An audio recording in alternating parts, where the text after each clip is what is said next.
दोस्तों, एक chat GPT type चीज है ग्रोक, GROK।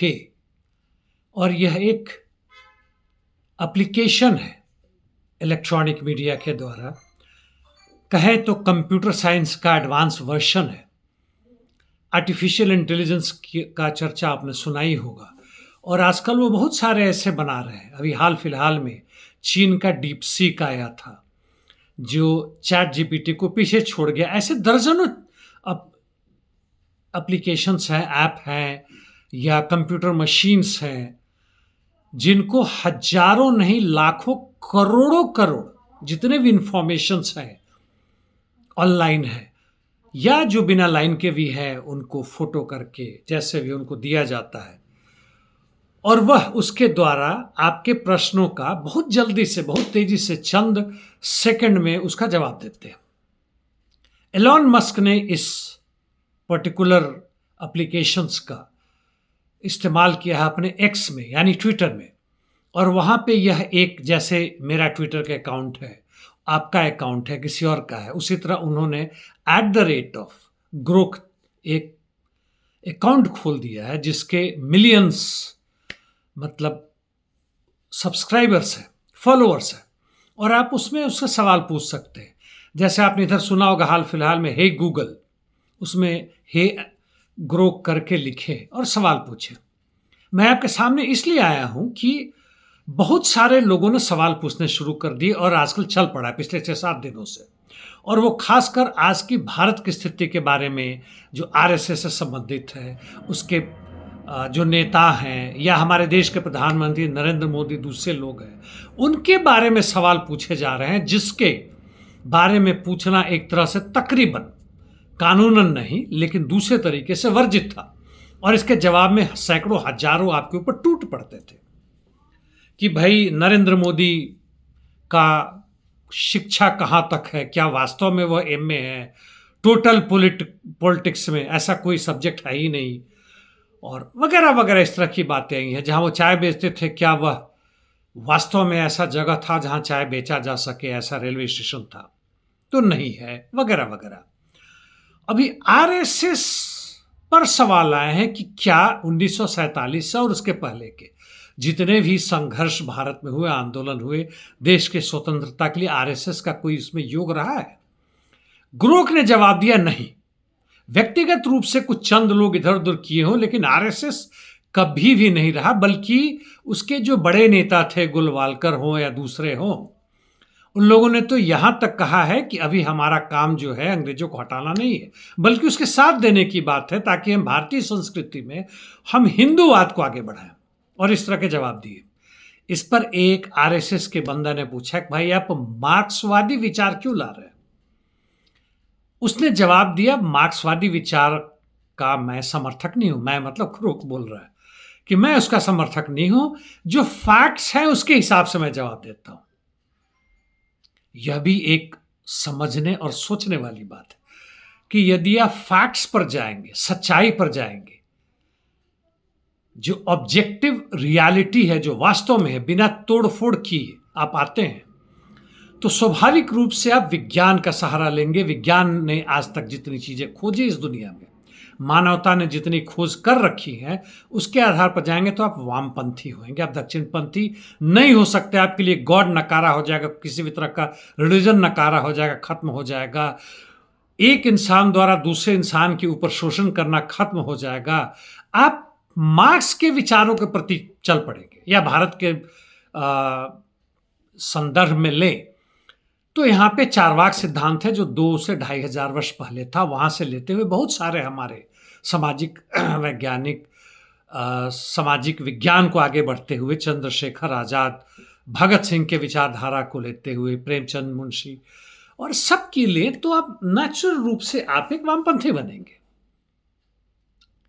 तो ये बातें मैं आपको बताना चाहता था। साथ साथ ये भी बताऊं कि आर्टिफिशियल इंटेलिजेंस द्वारा बनाए हुए ये एप्लीकेशंस, चैट जीपीटी हो, या चीन वाला डीपसीक हो, या ये ग्रोक हो, या जितने और भी दूसरे तरह के हैं, दर्जनों हैं, मुझे भी पूरी जानकारी नहीं, हम सबको पूरी जानकारी होना बड़ी मुश्किल है जब तक इस पर हम कोर्स ना करें। लेकिन एक दो चीज़ और बता दूं कि इससे बढ़िया बढ़िया आप लेख लिख सकते हैं, हिंदी में भी अंग्रेजी में भी। आप उसमें कुछ भी जवाब डालें, कुछ भी सवाल डालें, उस पर वह आपको कितना लंबा चाहिए कितना चौड़ा चाहिए वो पूछ के, और एक लंबा सा या छोटा सा आपको कविता भी दे देगा, बड़े क्रांतिकारी कविताएं दे देगा। जैसे मैंने डाला कि सर्वहारा वर्ग की तानाशाही क्या है, यानी मजदूर वर्ग की सत्ता का क्या मतलब है, अभी पूंजीपति वर्ग की तानाशाही है, उसी के हिसाब से राज्य सत्ता सत्ता है, संविधान है, सब चीजें हैं। जब हमारी सत्ता होगी तो हमारी तरीके से चीज होगी। उसने वो सारी बातें लिख दी जो हम कहते हैं। लेकिन दोस्तों, कविता के रूप में दिया, लेकिन दोस्तों इससे होगा क्या कि व्यक्तिगत रूप से जो हम सीखते हैं, दूसरों को समझाते हैं, पढ़ते हैं, कोशिश करते हैं, जानते हैं, चाहे कविता लिखना हो, गद्य पद्य हो, इतिहास की बातें हो, वह खत्म हो जाएगा, हम आश्रित हो जाएंगे। उसी तरह से आश्रित हो जाएंगे जैसे अभी हजारों लाखों भारतीय व्हाट्सएप पर आश्रित हो गए हैं, व्हाट्सएप यूनिवर्सिटी जिससे कहते हैं, और जो भी दिखाता है वो 10वीं 12वीं क्लास का आदमी है, बाथरूम में भी बैठे बैठे ऊपर से आगे उसको फॉरवर्ड किया जा रहा है। एकदम झूठ, एकदम मक्कारी, लेकिन आप उसको सही मानते हैं, जनता उसको सही मानती है, जिसका आधार है। बल्कि ग्रोक से यह भी सवाल पूछा गया कि आरएसएस जिसने ना इस देश के स्वतंत्रता में लड़ाई लड़ी, ना उसने देश को आगे बढ़ाने में योगदान दिया, नेहरू सबसे बड़े यहाँ के प्रधानमंत्री थे, वगैरह वगैरह, इसके बाद आरएसएस स्थिति में कैसे पहुंच गई? उसने जवाब दिया प्रोपेगेंडा। उसने जवाब दिया हिस्ट्री के साथ छेड़छाड़ करना, हिस्टोरिकल रिविजनिज्म, यानी ऐतिहासिक संशोधनवाद, यानी तोड़फोड़ कर दी। दक्षिण पंथियों का काम रहा है पूरे इतिहास को तोड़फोड़ अपने हिसाब से बनाओ। उनका जवाब है एक और, कल्चरल नेशनलिज्म, यानी कल्चर को नेशन से तुलना कर देना, यानी धर्म को नेशन से, राष्ट्रवाद से कर देना, यानी हिंदू राष्ट्रवाद। और अब तो अंबानी अदानी उस राष्ट्रवाद से हो गए। उसके खिलाफ यदि अमेरिका कोर्ट में कुछ होता है, उन्होंने वहां धांधली की है, तो कहा जाता है कि देश पर खतरा आ गया। देखिए कहां से कहां स्थिति पहुंच गई। और जो एक आम आदमी के इंसान में घृणा थी धर्म के लेकर, जाति के लेकर, वो सब के सब टूट पड़े और उन्हें सडनली लगने लगा कि हमारा देश पूरे विश्व का गुरु बन गया। इसका वह जवाब ग्रोक देता है, और उसका यह कहना कि फैक्ट, यदि सच्चाई पर आप जाएंगे तो ये चीज आती जिसका मैंने अभी विश्लेषण किया। तो दोस्तों, जहां तक खतरे की बात है, तो हमारी व्यक्तिगत जो भी हमारी ताकतें बढ़ती खत्म हो रही है, हमारे जो संघर्ष की बात है वह कमजोर पड़ जाएगा, सब कुछ हम उसी से लेंगे। आपस में सही में उसको बढ़ाना, संगठन को मजबूत करना, देश की स्थिति को समझना, समाज की स्थिति को समझना, और इसके अन्याय के खिलाफ यहां जिस तरह का शोषण चल रहा है इंसान द्वारा, चंद कुछ 4-5% लोग भी नहीं जो हमारे ऊपर शासन कर रहे हैं, और उनके शासन किसके द्वारा कर रहे हैं? जो बेहद, पूरे विश्व में देख लें, बेहद जाहिल, अनपढ़, गंवार, अपराधी, भ्रष्ट, हर तरीके के घृणित लोग हैं, और वह हमारे ऊपर शासन कर रहे हैं, और हम उनके पीछे पीछे भाग रहे हैं मजबूरी में। ना भोजन है, ना कपड़ा ढंग का है, ना रोजगार है। वह सबसे बड़ा खतरा नंबर 2। इन सब के अलावा वो कहते हैं कि उसी से मांगा था, ग्रोक से ही मांगा था, तो नंबर 2 कहते हैं प्लेजियारिज्म, यानी दूसरों का सामान उठा के जमा करते हैं, अपना उसका दिमाग नहीं है, जो उसमें ठूस आ गया है उसके हिसाब से ला कर दे देता है। नंबर 3, और भी बहुत सारे हैं। नंबर 3 वह कहता है कि दूसरों की जो एक इंटेलेक्चुअल प्रॉपर्टीज को चुराते हैं, ये भूल जाइए। अमेरिकी सरकार, वहाँ की अभी जो माफ़ कीजिएगा, अंग्रेज सरकार इंग्लैंड में, वहाँ पे इसके खिलाफ अब कानून आ रहा है, इंटेलेक्चुअल प्रॉपर्टी के खिलाफ। देखिए किस तरह से इंटेलेक्चुअल प्रॉपर्टी बनाया गया था कि मेरी कविता मैं छापता हूँ या मैं गाना गाता हूँ तो केवल मैं ही उसका प्रचार कर सकता हूँ, मेरे ही किताब बिकेगा, कोई और उसको नहीं करेगा, ताकि मैं पैसा कमाऊँ। पूंजी के रक्षा के लिए बनाया गया था, लेकिन वह कानून अब पूंजी के और आगे बढ़ने में, जो सबसे ऊपर में है, उनके विरोध में आ रहा है, और जनता को कंट्रोल करने के विरोध में आ रहा है। तो उसी को हटाने की बात कर रहे हैं। कहते हैं कि आर्टिफिशियल इंटेलिजेंस के लिए जरूरी है, वो हमारा बाप बन गया। पूंजी क्या है?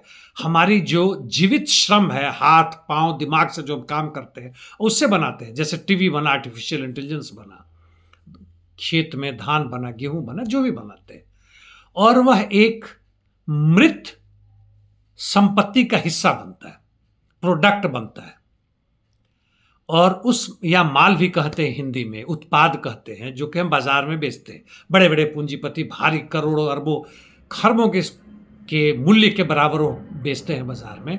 वह मृत होता है।